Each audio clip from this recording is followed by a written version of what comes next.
Assalamualaikum warahmatullahi wabarakatuh. Saya Amelia Marcella dengan NIM 211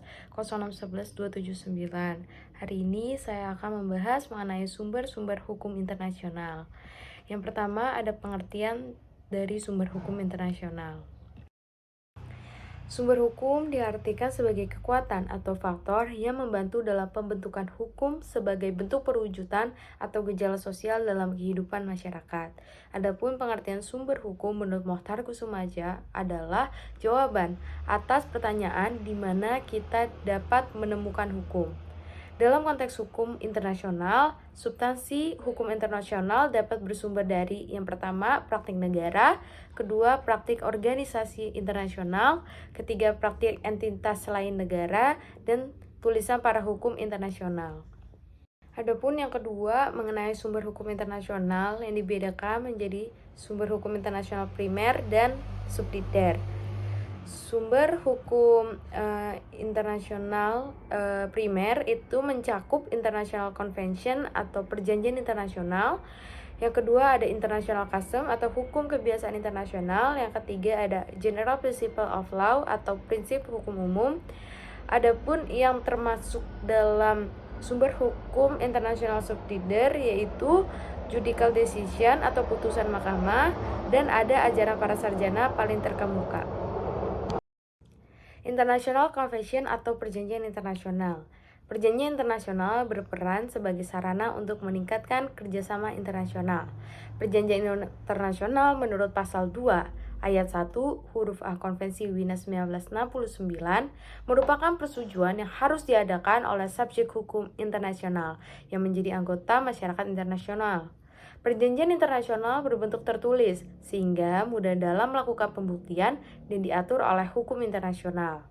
Perjanjian internasional dibedakan menjadi bilateral, trilateral, multilateral, regional, dan universal. Contoh perjanjian internasional antara lain ada UNCLOS 1982, ada SUA Convention, ada RICAP, ada FCLT 1961. Selanjutnya ada International Custom atau hukum kebiasaan internasional. Hukum kebiasaan internasional adalah hukum yang berkembang dari praktik atau kebiasaan negara-negara. Hukum kebiasaan internasional harus dibedakan dengan adat istiadat atau kesopanan internasional ataupun dengan persahabatan.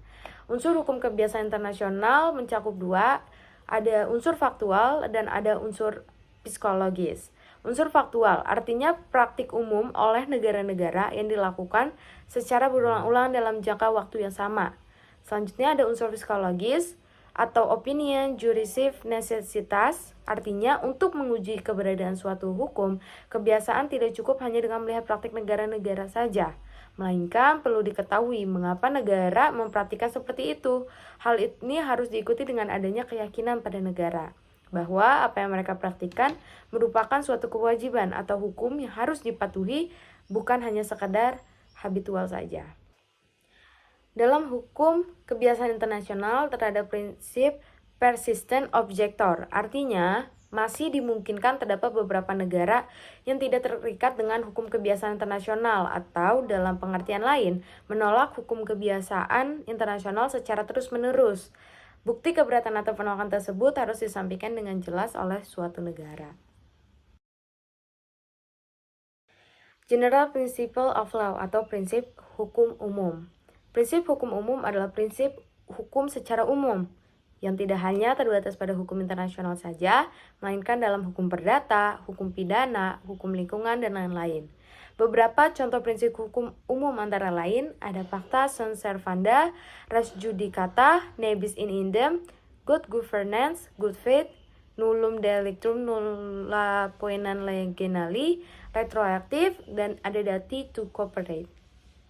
Selanjutnya kita akan membahas sumber hukum internasional subsidiar. Yang pertama ada judicial decision atau putusan mahkamah. Putusan pengadilan dalam pasal 38 ayat 1 ICJ Statu merupakan sumber hukum tambahan bagi sumber hukum di atasnya. Meskipun demikian, tidak berarti bahwa putusan pengadilan internasional memiliki kedudukan yang lebih rendah dari sumber hukum di atasnya. Putusan pengadilan dapat berdiri sendiri sebagai dasar putusan yang diambil oleh hakim dan dapat digunakan untuk memperkuat sumber hukum di atasnya. Perlu diketahui bahwa putusan pengadilan yang sama untuk kasus-kasus serupa dapat menumbuhkan hukum kebiasaan internasional. Contoh putusan mahkamah dalam suatu kasus bernama Anglo-Norwegia Fisherer Case pada tahun 1952, di mana hakim menciptakan ketentuan baru dalam hukum internasional untuk pembatasan laut teritorial dengan memperhatikan kondisi geografis suatu wilayah. Selanjutnya ada teaching of the most highly qualified publicists atau ajaran para sarjana yang paling terkemuka. Ajaran para sarjana yang paling terkemuka disebut juga karya hukum atau doktrin. Karya hukum ini merupakan hukum yang mengikat. Namun demikian, banyak karya hukum yang sangat berperan dalam perkembangan hukum internasional. Pendapat para sarjana terkemuka yang berasal dari penelitian dan tulisan mereka seringkali dipakai sebagai pedoman untuk menemukan apa yang menjadi hukum internasional. Sekian dari saya, kurang lebihnya mohon maaf. Terima kasih. Wassalamualaikum warahmatullahi wabarakatuh.